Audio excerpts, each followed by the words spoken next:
တန်းလေးကတော့ဒီချေဝိုင်လက်တင်နန်းမှာဖွင့်ထားတယ်အတန်းကကလေးလေး2ယောက်ပဲဖြစ်ပါတယ်ဒီချေတို့ပေါ့နော်အစ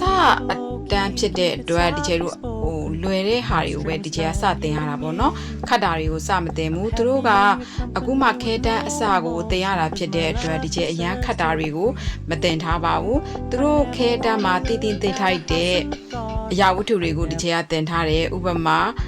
shape တွေ found တွေပြီးသွားတဲ့အခါကျလို့ရှိရင် lion share တွေပေါ့နော်အဲ့ဒါတွေကိုဒီချေတို့ကပကြီးကားဖွဲ့တဲ့အခါဘယ်လိုဖွဲ့တာလဲအဲ့ဒါလေးတွေဒီချေကတင်ပြီးတယ်ပြီးသွားတဲ့အခါဒီချေတို့ကခဲတန်းမှာလဲ color pencil တန်းလေးတစ်ခါတည်းထည့်ထားတာဖြစ်တဲ့အတွက် color pencil နဲ့ပတ်သက်တဲ့ဟာလေးတွေကိုလည်းဒီချေတို့တင်နေပေါ့နော်ဒီတိုင်းမှာဆိုရင်ဒီထဲမှာဆိုလို့ရှိရင် cono line နဲ့ပတ်သက်တဲ့ပုံလေးတွေလည်းပါတယ်ပေါ့နော်